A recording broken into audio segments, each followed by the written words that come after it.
Thank you all of you for showing up today. I hope you are having a good experience since morning. Myself Naveen, I lead the Agile and DevOps practice in Bangalore for Target in India, and I have a big team as well which will get introduced very soon. So what we are going to do the next 90 minutes, and this is a humble request from my side, that to make the best use of 90 minutes, we want all of you to be very curious and passionate, right? Curious because we want you to really ask questions, and passionate because you should have the intent to learn something out of it. What does DevOps mean to the industry? And then we look at what does it mean for large organizations like Target. Not only Target, but like Target. What is the role DevOps plays in the industry? And then the fun piece, we'll all lock you in this room. We'll not let you go until you complete writing a piece of code and then simulating a complete pipeline, right? What's the common thing that happens in live coding? Things fail, right? So let's be open for that. We've tried our best to tell the code that, hey, listen to us, but then it's after all code, it will do weird things, right? So if it fails, we'll see how to go about it. If in today's world, we need to really build a product that's gonna keep up pace with the constantly changing customer base, and it should be fast, it should be easy to consume, and also reliable, then DevOps becomes a very important aspect of the culture of an organization. Now we look at how that goes. The next one that I want to get into is building the wrong product versus building the right product the right way. Which is more expensive? So this is an open question. I don't intend to take this up for discussion today, but I want you folks to start thinking. There are two dimensions to a product. One is building the absolutely wrong one, and building the right one but the wrong way. And one way which we want to prevent this is by, again, coming back to DevOps. It's a very simple statement. There's a house on fire. What are the three personas that are impacted by this, or who's involved in this incident? Owner of the house, absolutely. The resident owner, okay. Firefighters, brilliant.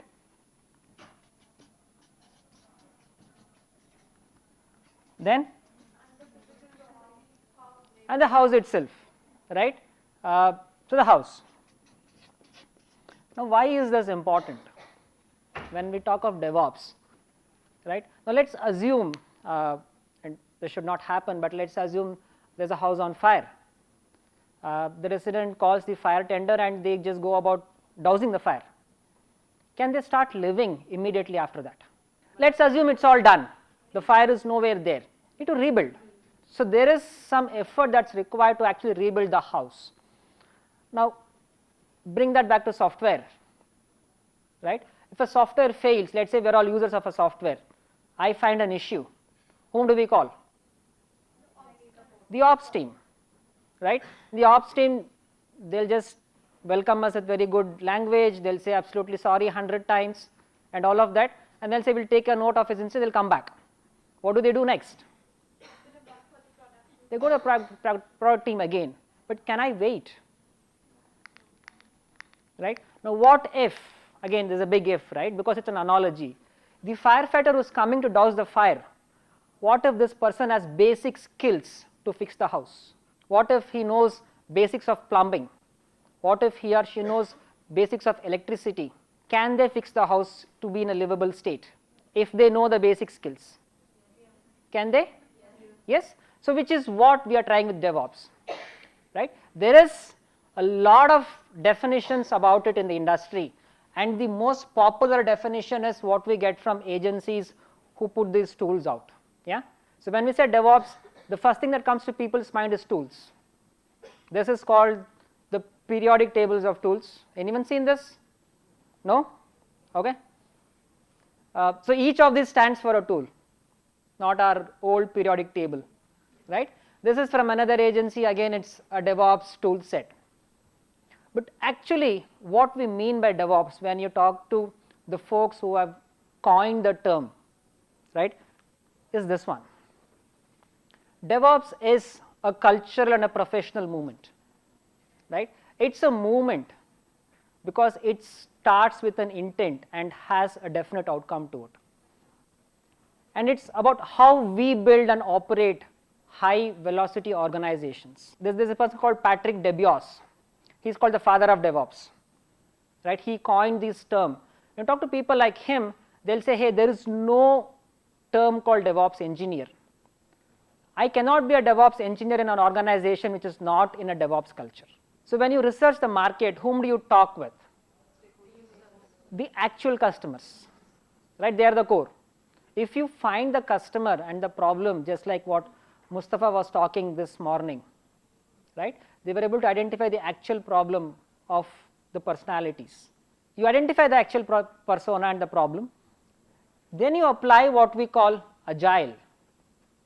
We all know agile. We have at least heard agile, right?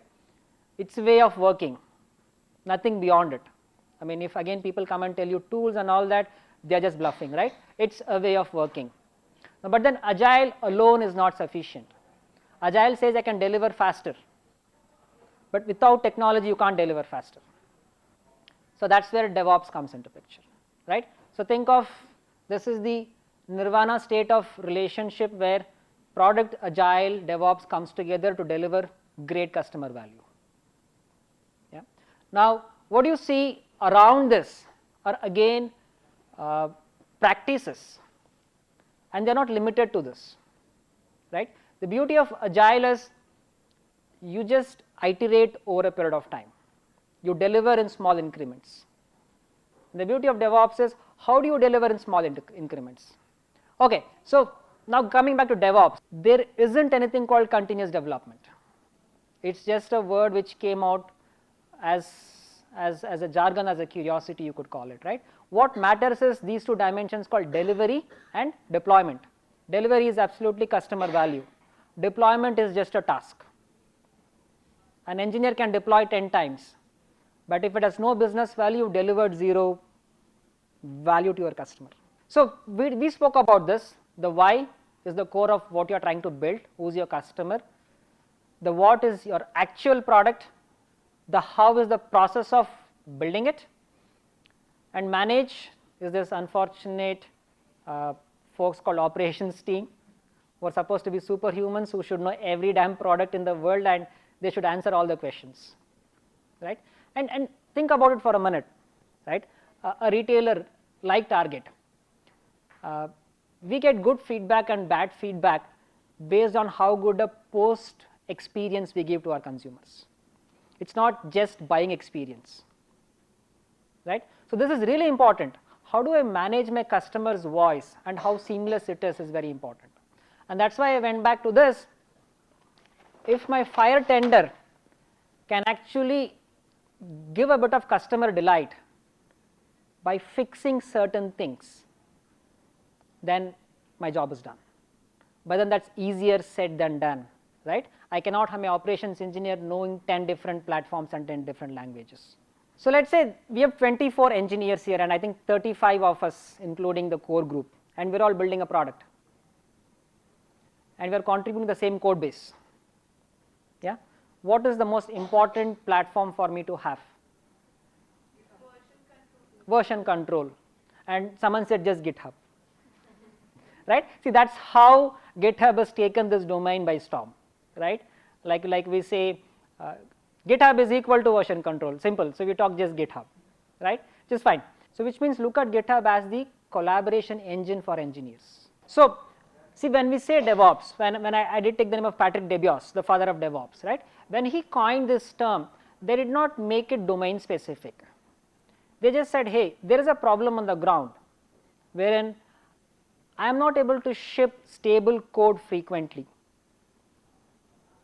right? How do I solve it? Then the obvious answer was, let's do automation. But then you automate, there is an end to automation. You cannot keep automating completely. So then it goes back to saying, how do I improve my practices so that my code is of good quality first? So it boils down to writing good quality code. It boils down to enabling engineers like all of us talk much more often. And then it also boils down to how frequently we deploy the code.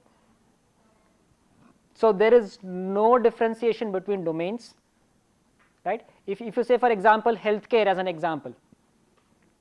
Now deploying code once and every day can be catastrophic in healthcare, right? We may want to just do it once in few weeks or once in few months, right? Imagine someone is going to a CT scan and they say we are making code changes to the CT scan equipment, right? They will run away from it. But then can they have the capability to go until production? It's a choice.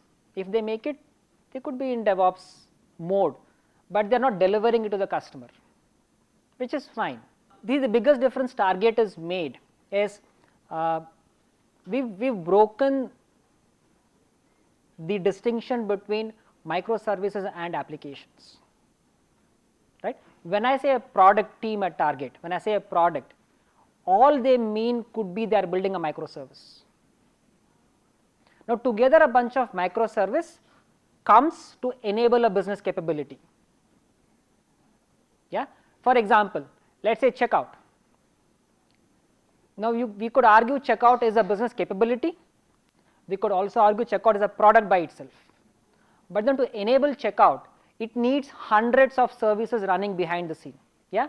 So what we've reached a stage where if a team works on a single entity, it is a product for us. A product is not a target.com, a product is not a mobile app. We want to treat every deliverable that's coming out of an engineer as a product. Since it's a curated workshop, one of our intent is to make it complete for all of you. We don't want to leave it halfway, right? So at NEPs, if you feel that you are left behind, we have a group of volunteers who will kind of help you. But I would request, don't get into very deep conversations. Don't ask why behind everything. We can always discuss the why later, but let's focus on getting the pieces together now. So what we are trying to do is we are trying to clone a code base from GitHub, right? But what code base? What is the aspect of this code base is important. Yeah. So what we are trying to do is we have a microservice which we built, which will give certain store informations about Target. So it's a very simple microservice. It supports the get, put, post methods, and then it gives you store attributes. So that's our API at this point in time. It's a headless system. Yeah. So the way we describe it is for Elevate participants, which all of us who like to know about Target store, we are trying to build an application that provides basic attributes about it. Now, it doesn't end there, right? The application should be easily accessible, it's modular in design, and it's capable of auto deployments to promote code to production environment. So that's what we are trying to build as of now. Clear with our use case? Can anyone give me a very simple definition for what a microservice can be? We've heard the term microservice. Who hasn't heard the term? It's okay to say no. Okay. A simple definition of a microservice. Let's assume that we are all trying to build a calculator. What are the different functions you will build in a calculator? Addition, subtraction, deletion, right? What does addition do? It adds two numbers. It takes certain attributes, it performs a function. Does addition got to have anything to do with subtraction? So even if subtraction is not there, will addition work? That's microservice. If you've sliced your business application into such smaller components so that they are independent of each other, then welcome to the world of microservices. So our tech stack for us, what we are trying now is we are going to use GitHub, which is the command that we saw. We've written a small API using Java Spring Boot. Heard about Spring Boot? Yeah. We're going to use Docker. Heard about Docker? This organization called Docker, right? They are the leading players in the containerization industry. The tagline of Docker is build, ship, run. So let's say, for example, I have developed a software on my laptop and I give that to you. Will it work? It might work, it might not work. That's the problem Docker solves you. Docker says, hey, if you use my technology, if you've used Docker to build something on this machine, if you have Docker on that machine, it will technically work. We're going to build a Docker image of our microservice and we're just going to run it. Now imagine the possibilities. It takes away the versions of your operating system. It even takes away the cross operating system. It doesn't really care it's Windows, Linux, which flavor of Linux, doesn't really matter for Docker. It just works. Jenkins, I'm sure all of us have heard this term. It's a CI tool, and I'm happy someone said CI because people say it's a testing tool. It's an automation tool is what people say, right? Again, let's tie it back to very common definition. What does Jenkins do to our product? So imagine if I need to connect this 24 laptops here. I need a common parser that understands this 24 laptops. That's what Jenkins is.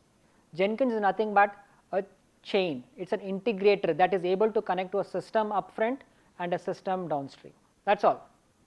It integrates every possible platform from your development to production systems. We've used Minikube, but the actual product is Kubernetes. Kubernetes is a very powerful orchestrating platform which controls or which orchestrates what we can say Docker containers. Yeah. So this is a good place to talk a bit about cloud. We all have heard cloud. What is the fundamental difference of a cloud compared to, let's say, old style environments? Elasticity. We pay for what we use. Yeah. So when she said elasticity, it's horizontal elasticity, right? In a cloud world, we use this term called horizontal scaling. In the old world, we used to say vertical scaling, right? If it's very common, right? When a system is slow, we'll say it has very 4 GB RAM. We'll probably increase to 8 GB. That's not the solution, right? Today, if an environment is slow, you spin another environment next to it. Yeah. So that's what Kubernetes essentially does for Docker containers. It's an orchestrator. It's from Google. The next one is Grafana and Kibana. Of course, we're not going to try that, but these are mostly from a metrics and logging standpoint. Yeah. So this is a typical DevOps pipeline. Again, the tools may change, but then conceptually, this is how it works. We've used Maven to do the build. Similarly, if you know the ready-made jar files available for you and the methods inside the jar file, it's all about stitching them together. Yeah. But the problem is, how do you know where the jars located? Maven helps you. Maven maintains a central repository where all the reusable jars are published. So you just go there, you take the jar, if you want you decode it, find out the source code, consume the method, so that you don't again start creating the jar again. The second piece is, let's say we write a Java code. Do you deploy the Java code or deploy something else? Jars. So Maven helps in converting us for that. It helps in building, so converting your .java files into .class files and packaging together. Yeah. So just like Maven, there is another very popular build tool called Gradle. Yeah. But I think essentially both of them refer the same repository. It's just that the way they work is different. As you're fixing this, just a small story about Target, and I'm safe because I think Mike already spoke about it, right? So when we started our journey 5 years back, 6 years back, the number of deployments we were doing to our stores, I mean number of times we're deploying code to our store systems was once in 6 months, which means we were really scared of what might break. And if a store goes down, our bread and butter goes down, right? So we've only had 2 releases per year. This is just 5 years back. And I'm sure you've heard about other organizations doing 100 times a day, 100 times an hour and all of that. Right? We really had to change. So when this DevOps movement really kicked in, when Mike joined and we started really serious about it, today we could deploy on demand, which means if we decide that I want to push a code change to a store right now, we could do that. So from once in 6 months to on demand is like extreme.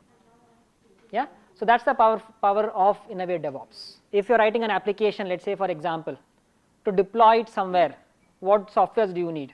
Where do you deploy an application? Let's say written a Java application. I want to deploy it. I'll get a server, I'll deploy it. But then what softwares do I need on the server? JRE and all that. Then what else? Heard about Tomcat? Heard about web server, application server? Yeah.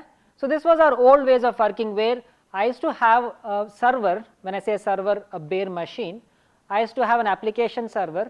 Then I'll deploy my jar file inside the application server. I'll configure my application server so it can do load balancing and all of that. But what Spring Boot does for you is it gives you all in one. So again, like it's like build, ship, run kind of a concept, right? This jar that you see, the Dart jar file, has embedded Tomcat in it. So you don't even need a Tomcat now. If I can give you this jar file, if you have your JRE, you just start the jar, which means Tomcat is up and running, and the jar is also up and running. For some reason you decide I don't want embedded Tomcat, I want to use, let's say, a JBoss, let's say WebLogic, let's say web server, WebSphere, whatever it is. Then you choose the second jar file. The second jar has only the application code. It does not have the ecosystem around it. With me? So that is what Spring Boot does for you.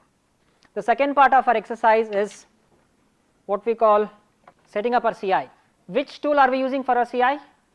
Jenkins, right? So we've again done the difficult piece. We've configured Jenkins on all your laptops.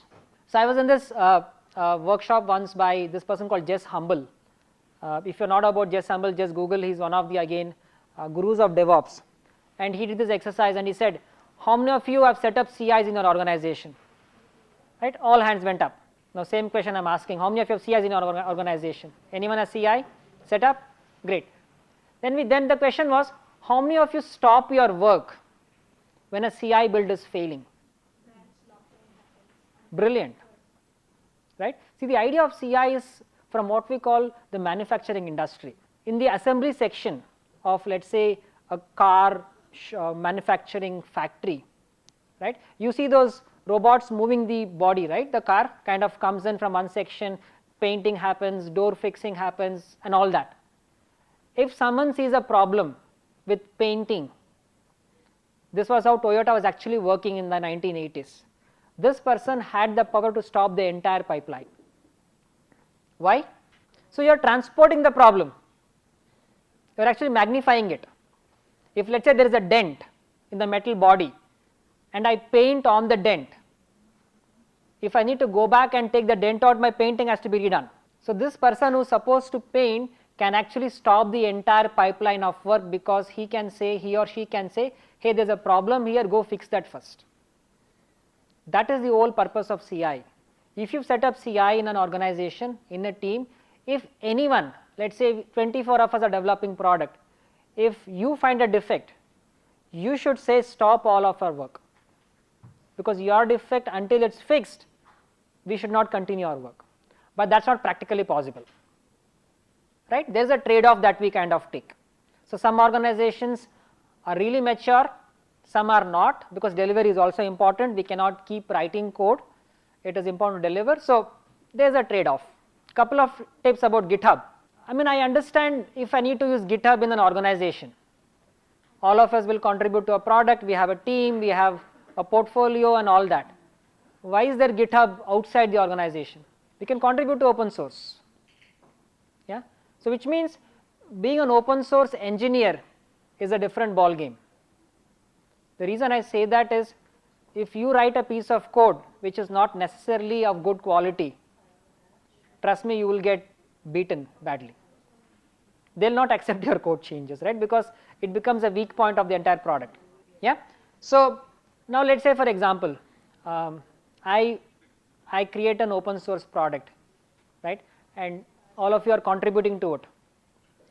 And at some point, some of you don't agree to my roadmap. You could still take the code base from that stage. You can build on top of it. You need not really, you're not bound to my product roadmap. Yeah. So when we do a git clone, what we did is we took the entire code base in its shape to my laptop, to your laptops. But when we do a git fork, fork is another feature of GitHub and not Git. It basically means you borrow the code base in the current state to a different place and you continue development on it. Now these two are two different products, they just have a dotted line of connection, but then they can be two different products altogether. Yeah. So for people who have logged into GitHub now, we want you to fork this code base. So this is how typically open source works, right? This is a base product, someone has forked this product, and this will have its own roadmap. Very powerful feature of GitHub. We want Jenkins to do this job for us. We don't want us to clone. We have a CI tool now to do this job. So CI means different things for different people. For an engineer, it's faster feedback. For an organization, it's the to code to production. For a customer, it's the instant feature changes that we see. Okay, so don't look at it from one dimension, but it means different things for different people. So we discussed about DevOps in general. Yes, we have some understanding of DevOps. So be ready to pick up a fight with someone if they define DevOps as a tool or something. We discussed about CI/CD, how there are different representations of CD. Yes, delivery, deployment, development. We also looked at few tools at a very, very abstract basic level. We discussed about Docker, we discussed about Jenkins, and we were at least able to clone a code base. I am happy that we all were able to clone, right? But few of you got it working, few of you got the setup of CI up and running. Yeah, so that's more than what we thought we might achieve in a hands-on workshop, considering it's just 90 minutes. So when we say this kind of a job, what if an organization is a DevOps culture, right? Your job definition in a way changes, which means, as I said, you don't worry about the features that you get. Typically what happens for an engineer, developer is, I get some tasks, someone tells me develop this feature, I develop, and very conveniently I don't write test cases, because typically engineers, developers feel testing is a waste of time. They do feel that. I mean, there is no hiding, and that's the only reason why you have so many quality engineers in the industry, right? And then you give it, but then do you understand if your system once it deployed, what impact does it make to the entire ecosystem? You do not. So now organizations like Target are striving for that. We want every engineer to know, if I push a microservice into production, what is the chain of systems it actually builds, so that you become more responsible, right? See, there are two ways of handling failures. One is, if your code caused a failure, what happens typically? Get blame. Yeah, but you know what Mustafa was talking in the morning, or was it Mustafa or someone else? He said you should reward people who actually fail. Was it Mustafa, right? He was actually saying that.